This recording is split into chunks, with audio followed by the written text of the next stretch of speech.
ফটোশপে কোনো ডিজাইন করে আমরা যদি যে কোনো ভিডিও এডিটিং সফটওয়্যারে সেটি ব্যবহার করতে চাই, তাহলে আমাদেরকে ডিজাইনটি করার পূর্বে কিছু বিষয়ে জেনে রাখা প্রয়োজন।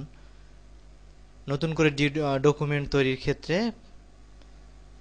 ভিডিওতে ব্যবহারের জন্য যেভাবে ডিজাইন বা ইমেজ তৈরি করতে হবে, শুরুতে ফাইল মেনুতে নিউতে ক্লিকের মাধ্যমে একটি নতুন ডকুমেন্ট আনার জন্য আমরা যে উইন্ডো পাবো সেখানে কিন্তু নেম বক্সে আমাদের যে ইমেজটি তৈরি করব তার নাম দিব।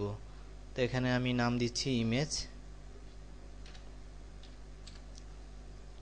এবং প্রিসেট ক্লিপবোর্ডে আমরা এর ডান পাশে যে ড্রপ ডাউন লিস্ট রয়েছে, অর্থাৎ এখানে যদি আমরা ক্লিক করি তাহলে কিন্তু আমাদেরকে বিভিন্ন অপশন আমরা এখান থেকে খুঁজে পাবো।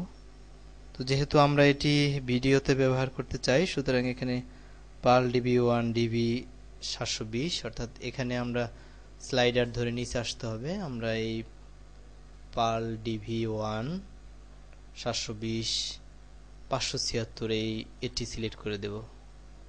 তো এটি সিলেক্ট করে দেওয়ার পরে আমরা এখানে আমাদের হাইট এবং ওয়াইড যথাক্রমে অটোমেটিক চলে এসেছে পিক্সেল অনুসারে, এবং resolution 72, colour mode RGB colour রেখে এবং ব্যাকগ্রাউন্ড হোয়াইট রেখে আমরা এ পর্যায়ে ওকে দিয়ে বের হয়ে আসব।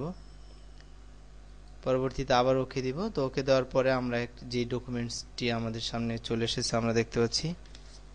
এই ডকুমেন্টসে মূলত দুইটা জিনিস আমাদেরকে এখানে বুঝতে হবে। একটি হলো এই যে রেক্ট্যাঙ্গেল রয়েছে, এটি রেক্ট্যাঙ্গেলের মধ্যে এবং রেক্ট্যাঙ্গেলের বাইরে, অর্থাৎ আমরা যখন এখানে কোনো ভিডিও ইফেক্ট এখানে প্রদান করব, কোনো ভিডিও ইফেক্ট অ্যাপ্লাই করব, সেখানে কিন্তু আমাদেরকে দুটি জিনিস বুঝতে হবে। অর্থাৎ যেটি action shape area outer rectangle, অর্থাৎ এই রেক্ট্যাঙ্গেলের বাইরে হলো আমাদের অ্যাকশন শেপ এরিয়া,